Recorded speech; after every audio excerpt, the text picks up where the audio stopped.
ജീവിതത്തിൻ്റെ ഓരോ ഓട്ടപ്പാച്ചിലുകൾക്കിടയിലൂടെയാണ് ഓരോരുത്തരും ജീവിച്ചു പോകുന്നത് അല്ലേ. അപ്പം നമുക്ക് രാവിലെ എഴുന്നേൽക്കുമ്പോൾ തന്നെ ചില ദിവസങ്ങളിൽ നമുക്ക് തോന്നും ഇന്ന് ഒന്നിനും വയ്യ, അല്ലെങ്കിൽ തീരെ വയ്യ, അല്ലെങ്കിൽ നമുക്ക് എന്തൊക്കെയോ നമുക്ക് പറഞ്ഞറിയിക്കാൻ പറ്റാത്ത ഒരു സങ്കടം, അതുമല്ലെങ്കിൽ നമുക്ക് എന്തൊക്കെയോ ഒരു തോന്നലുകൾ അല്ലേ, ആരും ഇല്ല എന്നോ അല്ലെങ്കിൽ നമ്മൾ ഒറ്റപ്പെട്ടു പോയി എന്നോ ഒക്കെ അല്ലേ. അപ്പം ജീവിതത്തിൽ നമ്മൾ ഒറ്റപ്പെട്ടു പോകുന്ന അവസ്ഥ എന്ന് പറയുന്നതാണ് ഏറ്റവും വലിയ വിഷമം പിടിച്ചൊരു കാര്യം അല്ലേ. എന്തിനും ഏതിനും മറ്റുള്ളവരെ ആശ്രയിക്കുന്നതും മറ്റുള്ളവരെ ആശ്രയിക്കേണ്ടി വരിക എന്നുള്ളത് പറയുമ്പോൾ ജീവിതത്തിൽ ഏറ്റവും ബുദ്ധിമുട്ട് നിറഞ്ഞ ഒരു കാര്യം തന്നെയാണ് അല്ലേ നമുക്ക്. അപ്പോൾ ഞാൻ എപ്പോഴും ചിന്തിക്കാം, നമ്മൾ സ്വയം ഒരു ഡ്രൈവിങ് പഠിക്കുക, അല്ലെങ്കിൽ നമുക്ക് എല്ലാ കാര്യങ്ങൾക്കും നല്ല നമ്മുടെ ശുഭാപ്തി വിശ്വാസത്തോടു കൂടി മുന്നോട്ട് പോകാനും ചെയ്യാനുമുള്ള പറയില്ലേ, കയ്യും കാലും കെട്ടില്ലാതെ എന്ന് പറയില്ലേ, അതായത് കാലുകൾ കെട്ടുകളില്ലാതെ എന്ന് പറഞ്ഞാൽ നമുക്ക് വേറെ പ്രാരാബ്ദങ്ങളൊന്നും ഇല്ല എന്നുണ്ടെങ്കിൽ നമുക്ക് ഓടിപ്പോയി കാര്യങ്ങളൊക്കെ ചെയ്യാൻ പറ്റുന്ന രീതിയിൽ അല്ലേ. അപ്പോൾ ഇനിയുള്ള കാലങ്ങളിലേക്ക് എല്ലാവരും ഡ്രൈവിംഗ് ഒക്കെ പഠിക്കുകയാണെന്നുണ്ടെങ്കിൽ അവനവൻ്റെ കാര്യം നോക്കിയിട്ട് വീട്ടിൽ വണ്ടി ഉണ്ടെന്നുണ്ടെങ്കിൽ ഒന്ന് പുറത്തേക്ക് പോയി ഓടിപ്പോയി കാര്യങ്ങൾ നോക്കിയിട്ട് വരാം. അപ്പോൾ നമ്മൾ വിചാരിക്കും ഡ്രൈവിംഗ് പഠിക്കുക അല്ലെങ്കിൽ ലൈസൻസ് എടുക്കുക എന്ന് പറഞ്ഞു കഴിഞ്ഞാൽ വെറുതെ അലമാറയിൽ വെച്ച് പൂട്ടിയിരുന്നിട്ട് കാര്യമില്ല, നമുക്ക് വണ്ടി എടുത്ത് റോട്ടിൽ കൂടെ ഇറങ്ങാനുള്ള ധൈര്യം കൂടിയും വേണം അല്ലേ. എനിക്ക് ആ ധൈര്യം ഇല്ല കേട്ടോ, അതുകൊണ്ടാണ് ഞാൻ ഡ്രൈവിംഗ് പഠിക്കാത്തത്. പിന്നെ മാത്രമല്ല, നമുക്ക് എത്ര നമ്മളതിനെ എന്തൊക്കെ കാര്യങ്ങൾക്ക് കൊണ്ടുപോകുന്ന ഭർത്താവാണെന്നുണ്ടെങ്കിലും ചിലപ്പോൾ അവർക്കും അവരുടേതായ എന്തെങ്കിലും തിക്കും തിരക്കുണ്ടെന്നുണ്ടെങ്കിൽ നമുക്ക് നമ്മളെ കൊണ്ടുപോകാൻ പറ്റാത്തൊരവസ്ഥ വരിക. അങ്ങനെയൊക്കെ ആകുമ്പോൾ ഏറ്റവും നല്ലത് എന്താ, നമ്മൾ സ്വയം ഡ്രൈവിംഗ് പഠിച്ച് നമുക്ക് കാര്യങ്ങളൊക്കെ ചെയ്യാൻ കഴിവുള്ളത് തന്നെയാണ് അല്ലേ. അപ്പം അങ്ങനെ ജീവിതത്തിൻ്റെ ഓരോ രീതിയിൽ നമ്മൾ നട്ടം തിരിയുന്ന സമയത്തൊക്കെ ചിലപ്പോൾ നമുക്ക് തോന്നും എന്തിനാ ഇങ്ങനൊരു ജീവിതം, അല്ലെങ്കിൽ എന്തിനാ ഇങ്ങനെയെന്നൊക്കെ അല്ലേ. അപ്പോൾ നമ്മൾ ഓരോന്നും നമുക്ക് മുൻകൂട്ടി കാണാൻ പറ്റിയില്ലെങ്കിലും മാനം വീഴുണ്ടെച്ചിട്ട് മുട്ടിടാൻ പറ്റില്ല എന്ന് പറയുന്നത് പോലെ തന്നെ നമുക്ക് കാര്യങ്ങൾ ചിലപ്പോൾ നമുക്കത് ബുദ്ധിമുട്ടാണെന്നൊക്കെ തോന്നിയാലും അത് ചെയ്യാനും അതൊക്കെ ഒന്ന് പ്രവർത്തിക്കാനൊക്കെ പറ്റുന്ന രീതിയിലാച്ചാൽ കുഴപ്പമില്ല. പക്ഷെ ചിലപ്പോൾ നമ്മൾ പറയും ജാതകത്തിലും അതുപോലെ തന്നെ വിധിയിലും യോഗങ്ങളിലൊക്കെ നമ്മൾ വിശ്വസിക്കേണ്ടി വരുന്നത് എങ്ങനെയാണെന്ന് വെച്ച് കഴിഞ്ഞാൽ നമുക്ക് എങ്ങനെ തിരിഞ്ഞാലും നട്ടം തിരിയലും മാത്രം, അതുപോലെ തന്നെ ഒന്നും ശരിയാവാതിരിക്കുക, എന്നും ദുരിതങ്ങൾ മാത്രമാകുമ്പോൾ നമുക്ക് അങ്ങനെയൊക്കെ ചിന്തിച്ച് പോകും. ചിലപ്പോൾ നമ്മൾ എത്രയൊക്കെ ദൈവവിശ്വാസിയാണെന്നുണ്ടെങ്കിൽ നമ്മൾ ചിന്തിക്കും എന്തിനാ ഇങ്ങനൊരു ജന്മം എന്നൊക്കെ അല്ലേ. അപ്പോൾ നമ്മുടെ കൊന്ന അവിടെ പൂവിട്ടിട്ടുണ്ട്, ഈ കൊന്നയ്ക്ക് കൊണ്ടൊരു കഥ പറയാനായിട്ട് കേട്ടോ. അപ്പോൾ നമ്മളന്ന് JCB കൊണ്ട് മാന്തണ സമയത്ത് ഈ കൊന്നയൊക്കെ വീണ് പോയതായിരുന്നു. ആ തെങ്ങ് മുറിച്ചപ്പോൾ തെങ്ങ് അതിൻ്റെ മുകളിലേക്ക് വീണതാണ്, പക്ഷെ അത് ഉയർത്തെഴുന്നേറ്റ് വന്ന് പൂവിട്ടു കേട്ടോ. അപ്പോൾ ഇന്ന് നമുക്ക് ഇഡ്ഡലിയാണ് ഉണ്ടാക്കിയേക്കണത്. ഞാൻ അരിപ്പൊടി വെച്ചിട്ട് ഇഡ്ഡലി ഉണ്ടാക്കാറെന്ന് പറയാറുണ്ട്. അപ്പോൾ അങ്ങനെ അരിപ്പൊടി വെച്ചിട്ട് ഇഡ്ഡലി ഉണ്ടാക്കിയതാണ് കേട്ടോ. നല്ല സോഫ്റ്റ് ഇഡ്ഡലി ആയിരുന്നു, നല്ല തൊടുമ്പോൾ തന്നെ നമുക്കത് കഴിക്കാൻ തോന്നുന്ന രീതിയിൽ. അതുപോലെ തന്നെ മുള്ളങ്കി കൊണ്ട് സാമ്പാർ. അപ്പോൾ എന്തൊക്കെ സാമ്പാർ ചട്നി ചമ്മന്തിയൊക്കെ ഉണ്ടെന്നുണ്ടെങ്കിലും എൻ്റെ അമ്മയ്ക്ക് നാളികേരം കൊണ്ടുള്ള ചട്നി തന്നെ വേണം. അപ്പോൾ മുള്ളങ്കി ആദ്യം ഒന്ന് വറുത്തെടുത്തു കേട്ടോ. ഇവിടെ ഏട്ടന് ഭയങ്കര ഇഷ്ടമായിരുന്നു, കുട്ടികൾക്കും ഇഷ്ടമാണ് മുള്ളങ്കി കേട്ടോ. ഞാൻ അത്രമാത്രം കഴിക്കാറില്ല. പിന്നെ മൺചട്ടിയിലാണ് വെച്ചത്. അപ്പോൾ നല്ല അടിപൊളി സാമ്പാറായിട്ടുണ്ട്. മുള്ളങ്കിയും അതുപോലെ വെണ്ടയ്ക്ക, നമ്മുടെ വീട്ടിലുണ്ടായ വെണ്ടയ്ക്കൊക്കെ ഇട്ടിട്ടുണ്ട് കേട്ടോ. അങ്ങനെ സാമ്പാർ അടിപൊളി സാമ്പാറാണ്. ഒരു ചട്നിയും അരച്ചിട്ടുണ്ട്. അങ്ങനെ ഇഡ്ഡലിയും ചട്നിയും സാമ്പാറൊക്കെയാണ് ഇന്നത്തെ ഇതിട്ട്. എന്തെങ്കിലുമൊക്കെ ഒന്ന് ഉണ്ടാക്കണ്ടേ അല്ലേ. ഒരു നേരം വെളുക്കുമ്പോൾ നമ്മൾ ചിന്തിക്കും എന്ത് പലഹാരം ഉണ്ടാക്കും, എന്ത് കറി വയ്ക്കും, എന്ത് ഉപ്പേരി ഉണ്ടാക്കും എന്നല്ലേ. ഓരോ വീട്ടമ്മയുടെയും ചിന്ത ഇതൊക്കെ തന്നെയാണ്. അപ്പോൾ ജീവിതം നമ്മളിങ്ങനെ ഓരോന്നും മുന്നോട്ട് ഇങ്ങനെ കൊണ്ടുപോകുമ്പോൾ ഓരോരുത്തരുടെയും ചിന്താഗതിയും ഇതൊക്കെ ഏകദേശമൊക്കെ ഒരുപോലെ ആയിരിക്കും. അതുപോലെ തന്നെ ഇങ്ങനെ ചിന്തിക്കും അല്ലേ. അപ്പോൾ ഒരു ഉള്ളിച്ചമ്മന്തിയും അരച്ചു കേട്ടോ. അപ്പോൾ അങ്ങനെ ഇന്ന് ഉള്ളിച്ചമ്മന്തി ഉണ്ട്, വഴറ്റിയ ഉള്ളിച്ചമ്മന്തിയാണ്, സബോളയൊക്കെ വഴറ്റിയിട്ടുള്ള ചമ്മന്തിയാണ് കേട്ടോ.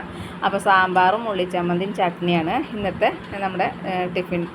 അതുപോലെ തന്നെ നമ്മൾ ഓരോ കാര്യങ്ങൾ ചെയ്യുമ്പോൾ ഞാൻ പറഞ്ഞു ചെറുതാണെങ്കിലും കുറച്ചൊക്കെ പച്ചക്കറികളും കാര്യങ്ങളും എനിക്ക് വെള്ളം ഉണ്ടായാൽ മതി, ബാക്കിയൊക്കെ ഞാൻ ചെയ്യാമെന്ന് ഞാൻ വിചാരിക്കും. കാരണം വെള്ളത്തിൻ്റെ ബുദ്ധിമുട്ട് വേനൽക്കാലത്തൊക്കെ വന്നു കഴിഞ്ഞാൽ എല്ലാവരൊക്കെ ഉള്ളപ്പോൾ കുട്ടികളൊക്കെ ആകുമ്പോൾ വെക്കേഷനൊക്കെ ഉള്ളതല്ലേ, ആ സമയത്ത് എല്ലാവരൊക്കെ ആകുമ്പോൾ നമുക്ക് ചിലപ്പോൾ വെള്ളം തികഞ്ഞില്ലെങ്കിലോ. അപ്പം നമ്മുടെ കയ്പ്പയ്ക്ക ഉണ്ടായിട്ടുണ്ട്, നമ്മുടെ കുമ്പളക്കുട്ടൻ അവിടെ നിൽക്കുന്നുണ്ട് കേട്ടോ. അപ്പോൾ കയ്പ്പയ്ക്ക 2-3 തരത്തിലുള്ള കയ്പ്പയ്ക്കകളാണ് ഉണ്ടായിരിക്കുന്നത്.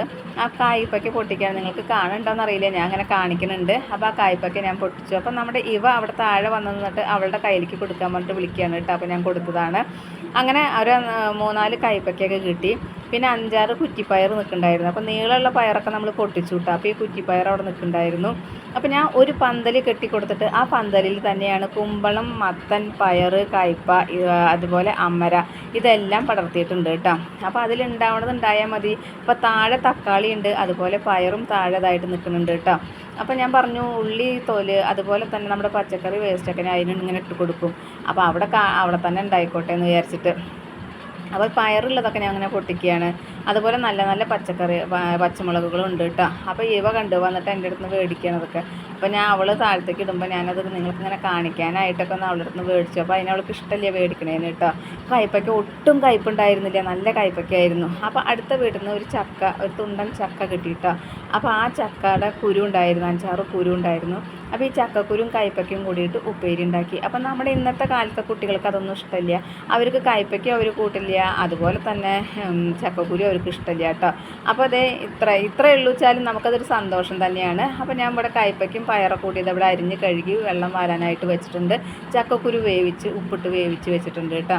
അപ്പോൾ അങ്ങനെ ഉപ്പേരിയൊക്കെ ഉണ്ടാക്കി. അത് കഴിഞ്ഞ് ചോറ് ബാക്കി ഉണ്ടായിരുന്നു, പഴയ ചോറ്, അതായത് ഇന്നലത്തെ ചോറ്. അപ്പോൾ ആ ചോറ് എപ്പോഴും തിളപ്പിച്ച് വാർക്കണ്ടെന്ന് വെച്ചിട്ട് ഞാൻ എന്ത് ചെയ്തു, അതുകൊണ്ട് നമ്മൾ കൊണ്ടാട്ടം ഉണ്ടാക്കില്ലേ, അരിക്കൊണ്ടാട്ടം എന്ന് പറയും ചോറുകൊണ്ട്.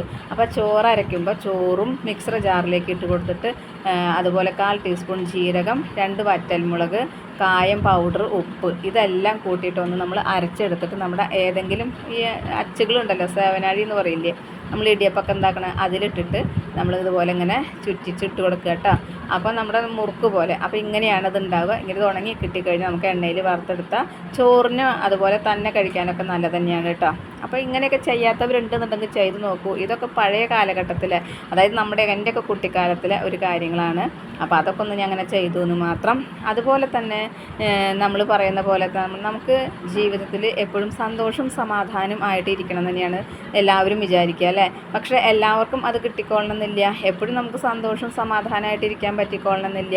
എങ്കിലും കിട്ടുന്ന സന്തോഷങ്ങളെ നമ്മൾ ഏറ്റവും വലിയതായിട്ട്, അതായത് കൂടുതലായിട്ട് കണ്ടുകൊണ്ട് ആ സന്തോഷത്തിന് നമ്മൾ കൂടുതലായിട്ട് അംഗീകരിച്ചുകൊണ്ട് കിട്ടിയത് കൊണ്ട് തൃപ്തിപ്പെട്ട് ജീവിച്ചു പോകുമ്പോൾ നമുക്ക് ഒന്നിലും ഒരു പരാതിയോ പരിഭവം ഉണ്ടാവില്ല. എന്നാലും മനുഷ്യനല്ലേ, എപ്പോഴെങ്കിലൊക്കെ നമ്മൾ നെഗറ്റീവ് അടിക്കുക, അല്ലെങ്കിൽ ചിലപ്പോൾ വിഷമങ്ങൾ പറയുകയൊക്കെ ചെയ്യില്ലേ. എന്നാലും മറ്റുള്ളവരോട് നമ്മുടെ വിഷമങ്ങൾ പറയുമ്പോൾ എത്രമാത്രം അവർ നമ്മളോട് ആത്മാർത്ഥമായിട്ട് പെരുമാറും നമുക്ക് പറയാൻ പറ്റില്ല. ചിലപ്പോൾ നമ്മൾ പറയുമ്പോൾ നമ്മുടെ മുന്നിൽ അത് കേട്ട് നിന്നിട്ട് പിന്നീട് അങ്ങനെ തന്നെ അല്ലെങ്കിൽ ഇങ്ങനെയെന്നുള്ള രീതിയിൽ പറയുന്നവരും ഉണ്ടായിരിക്കാം അല്ലേ. അപ്പോൾ അങ്ങനെയൊക്കെ ചിന്തിക്കുമ്പോൾ നമ്മൾ ചിലപ്പോൾ ആരോടും ഒന്നും നമ്മുടെ വിഷമങ്ങൾ പറയാതെ അടക്കി പിടിച്ച് ജീവിക്കാനായിട്ട് ശ്രമിക്കും. പക്ഷെ അടക്കി പിടിച്ച് ജീവിക്കാൻ ശ്രമിച്ചാലും എപ്പോഴെങ്കിലുമൊക്കെ നമ്മളൊന്ന് പൊട്ടിപ്പോവും അല്ലേ. ആ പൊട്ടിപ്പോകുന്നത് ചിലപ്പോൾ നിസ്സാര കാര്യങ്ങളായിരിക്കുന്ന സമയത്തായിരിക്കും പൊട്ടിപ്പോവുക. അല്ലെങ്കിൽ ചിലപ്പോൾ നമ്മൾ അത്രമാത്രം ആത്മാർത്ഥത അല്ലെങ്കിൽ നമ്മൾ ഫ്രണ്ട്ഷിപ്പ് ഇല്ലാത്ത ചിലപ്പോൾ ഒരു വ്യക്തിയോടായിരിക്കും നമ്മൾ കാര്യങ്ങൾ ചിലപ്പോൾ ഒന്ന് പറഞ്ഞ് കരയേണ്ടി വരിക അല്ലേ. അതൊക്കെ ജീവിതത്തിൽ സംഭവിച്ചു പോകുന്ന കാര്യങ്ങളാണ്. അപ്പോൾ എൻ്റെ ഇന്നത്തെ വിശേഷങ്ങൾ ഇത്രയൊക്കെ തന്നെയുള്ളൂ. എൻ്റെ കൂട്ടുകാർക്ക് ഇഷ്ടമായി ഉണ്ടാവുമെന്നും വിചാരിക്കുന്നു. ഇഷ്ടപ്പെട്ട് കഴിഞ്ഞാൽ ലൈക്ക് ചെയ്യുക, ഷെയർ ചെയ്യുക. അതുപോലെ പുതിയതായി കാണുന്ന ഏതെങ്കിലും കൂട്ടുകാരുണ്ടെങ്കിൽ സബ്സ്ക്രൈബ് ചെയ്യാൻ മറക്കരുതേ. അടുത്തൊരു വിശേഷമായി വേഗത്തിൽ വരുന്നതാണ്. അതുവരേക്കും നന്ദി, നമസ്കാരം. നിങ്ങളുടെ സ്വന്തം ജോ. വീണ്ടും കാണാം. Bye, see you. ജീവിതത്തിൽ എന്തൊക്കെ പ്രതിസന്ധികൾ തരണം ചെയ്യേണ്ടി വന്നാലും അതെല്ലാം തരണം ചെയ്ത് ജീവിതം മുന്നോട്ട് പോയല്ലേ പറ്റുള്ളൂ അല്ലേ. ജീവിച്ചു പോകാനാണ് ബുദ്ധിമുട്ട്, മരിക്കാനല്ല. പക്ഷേ എല്ലാറ്റിനും ബുദ്ധിമുട്ട് തന്നെയാണ് അല്ലേ. അപ്പോൾ എന്തായാലും ജനിച്ചു പോയില്ലേ, നമ്മൾ ജീവിച്ചല്ലേ പറ്റൂ. അപ്പോൾ എല്ലാം തരണം ചെയ്ത് മുന്നോട്ട് പോകുക തന്നെ. കിട്ടിയത് കൊണ്ട് നമ്മൾ സന്തോഷമായിട്ടും ഒരു കുന്നിക്കുരുവോളെ നമുക്ക് കിട്ടണമെന്ന് വെച്ചാലും അതിനെ നമ്മൾ ഒരു കുന്നോളമായിട്ട് കണ്ടിട്ട് സന്തോഷമായിട്ട് ജീവിക്കാൻ ശ്രമിക്കുക. അത്ര തന്നെ പറ്റുള്ളൂ അല്ലേ. അപ്പോൾ നമുക്ക് നമ്മുടെ ജീവിതത്തിൽ നമ്മൾ സന്തോഷം നമ്മൾ അങ്ങനെ തന്നെ കണ്ടെത്താനായിട്ട് പറ്റുള്ളൂ. സന്തോഷം ചെറുതും അതുപോലെ ദുഃഖങ്ങൾ നമുക്ക് വലുതായിട്ട് തോന്നും. കാരണം ദുഃഖങ്ങൾ ഇങ്ങനെ കടന്നു പോകാനായിട്ട് ഒരുപാട് ബുദ്ധിമുട്ടുള്ളത് കൊണ്ടാണ് അങ്ങനെ തോന്നുന്നത് അല്ലേ. ഓരോരുത്തരുടെയും അനുഭവം.